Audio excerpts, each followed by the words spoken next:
السلام علیکم ورحمۃ اللہ وبرکاتہ. بسم اللہ والحمدللہ والصلاة والسلام علی رسول اللہ وعلی آلہ وصحبہ ومن والاه. اما بعد. بہت ہی خوشی کے ساتھ میں اعلان کر رہا ہوں اور ہمارا قلب و جگر بلیوں اچھل رہا ہے کہ آج ہمارے غریب خانہ پر ہمارے محسن، ہم سے ہمدردی رکھنے والے، اپنی جماعت اہل حدیث کے عالم دین اور بڑے عالم دین، میں منہ پر تعریف کا قائل نہیں ہوں، شیخ عبداللہ عبدالحمید مدنی بحرینی تشریف لائے ہوئے ہیں. میں اللہ کا احسان مند اور شکر گزار ہوں اور شیخ کا بھی میں بہت ہی ممنون و مشکور ہوں. کل ہی تشریف لائے ہیں اور آج ہمارے یہاں جو عورتوں کا کلاس ہوتا ہے اس کے اندر آپ بحیثیت ناصح ہیں.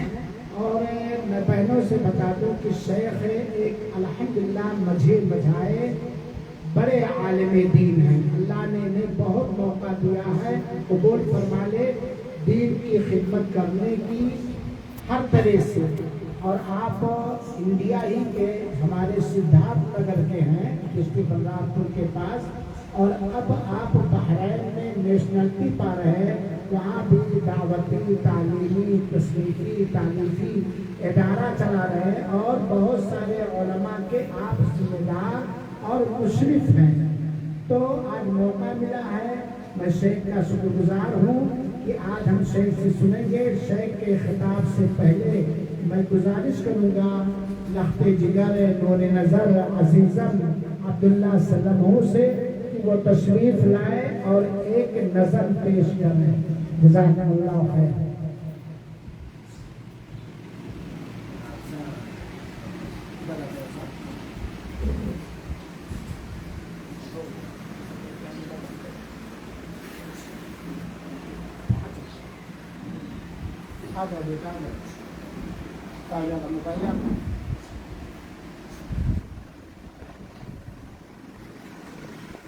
پڑھو، آپ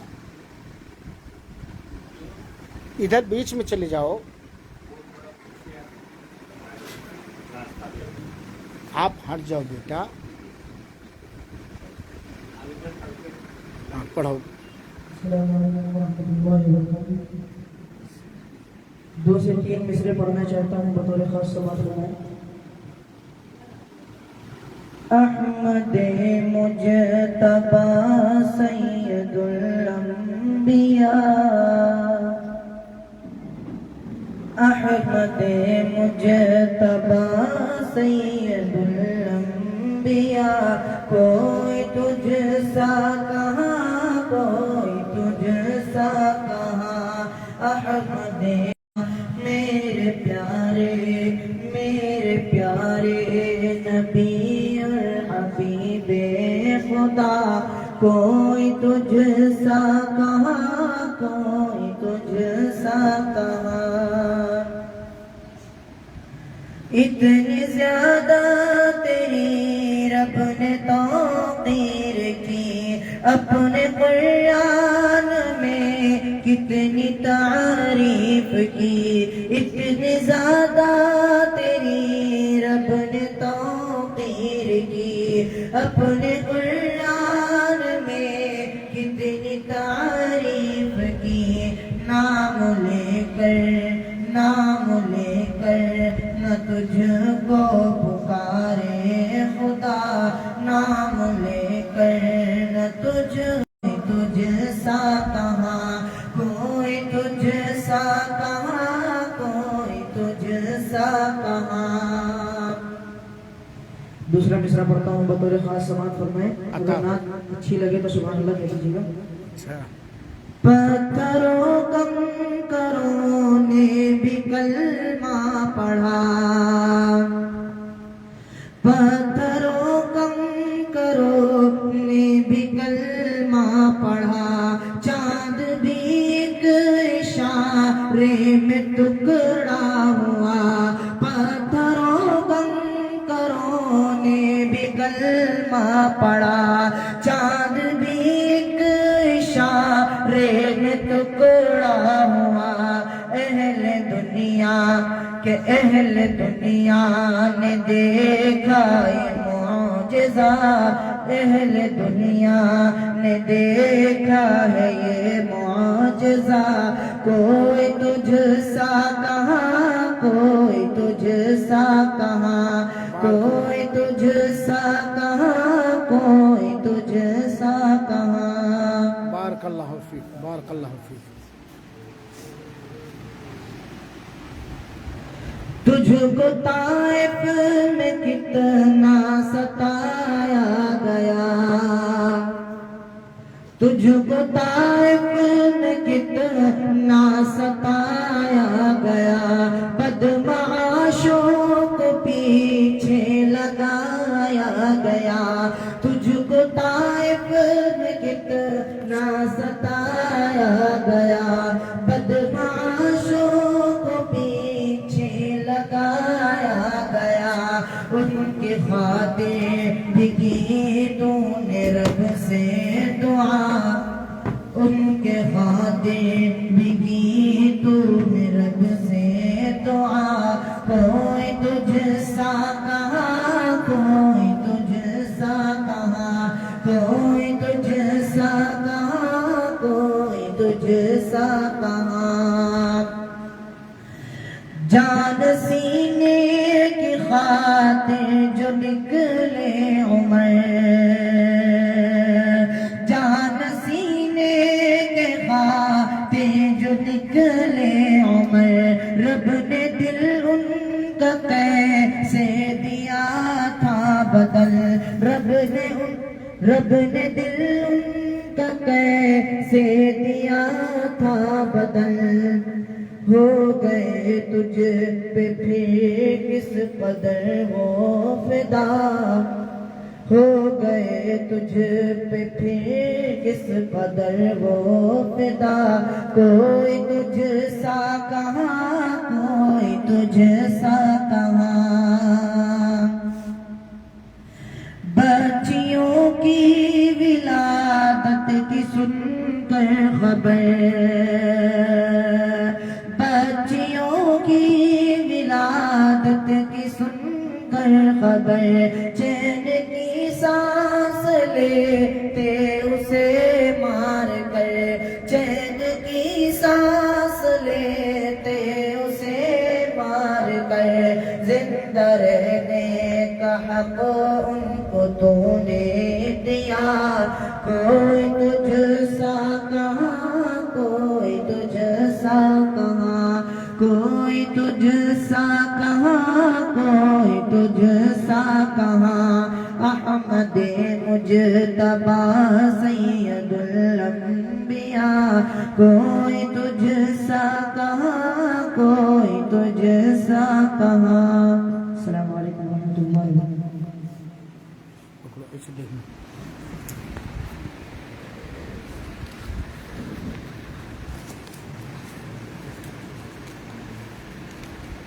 ماشاء اللہ تبارک اللہ اللہ تعالیٰ عزیزم کو نعمت ہدایت نعمت صحت عافیت اور نعمت حفظ قرآن اور نعمت قرآن و حدیث کے علم سے مالا مال فرمائے اور رب العالمین اپنی رحمت سے انہیں ہمارا نیک خلق بنائے اور دین کا مخلص خادم بنائے آمین۔ اب ہمارے سامنے ہمارے مہمان عظیم شیخ عبداللہ عبدالحمید مدنی حفظہ اللہ تشریف فرما ہیں۔ بہت ہی ادب و احترام کے دائرے میں رہتے ہوئے شیخ عبداللہ سے میں گزارش کروں گا کہ آپ اپنے خطاب کا پرارمبھ کریں، شروعات کریں۔ ماؤں سے گزارش کروں گا کہ غور سے سنیں اور اگر کوئی سوال ہوگا تو آخر میں موقع دیا جائے گا اگر شیخ کے پاس موقع ہوگا، اور طلبہ بھی غور سے سنیں گے، ذہن میں بٹھائیں گے۔ اللہ تعالی ہم سب کو بغور سننے، سمجھنے اور عمل کرنے کی توفیق عطا فرمائے۔ رب کائنات نے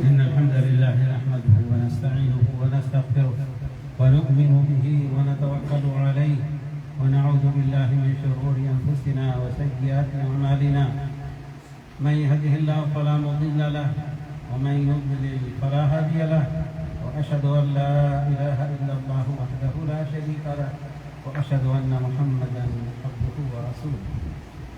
أعوذ بالله من الشيطان الرجيم. بسم الله الرحمن الرحيم. قد أفلح المؤمنون الذين هم في صلاتهم خاشعون والذين هم عن اللغو معرضون.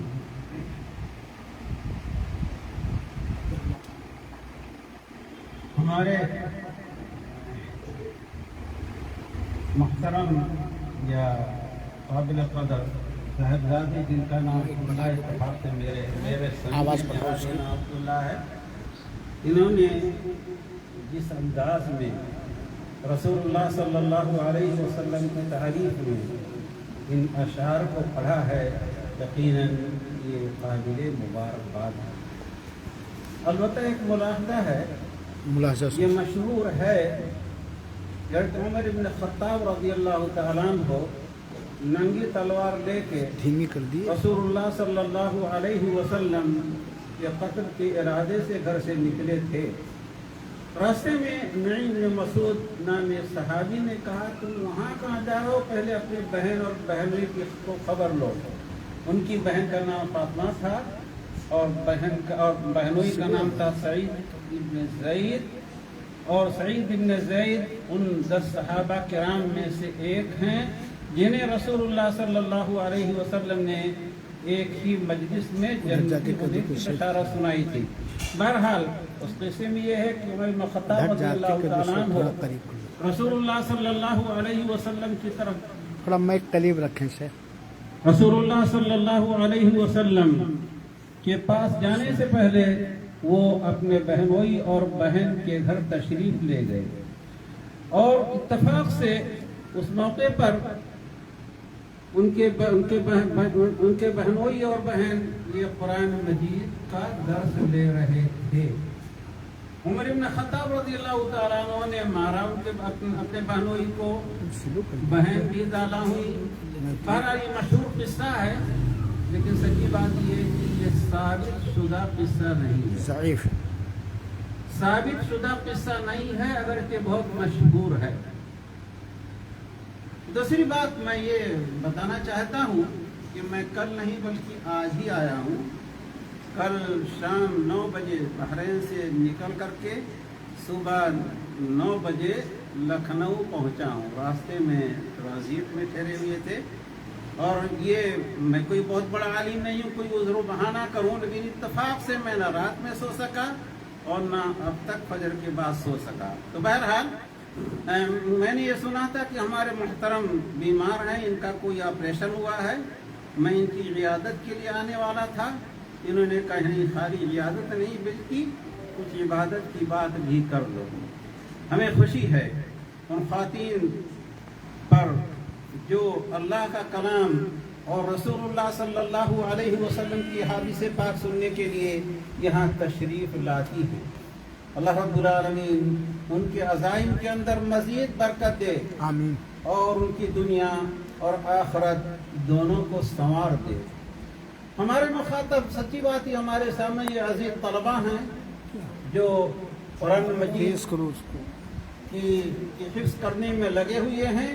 اس لیے میں نے بھی سوچا کہ قرآن مجید کی ایک چھوٹی سی آیت کا ترجمہ کر دوں، ہمارا بھی کام ہو جائے اور ان طلباء کا بھی کام ہو جائے۔ اسلامی بھائیوں اور بہنوں، سورہ مومنون یہ مکی صورت ہے۔ قد افلح المومنون یہ سورہ مومنون کی پہلی آیت ہے۔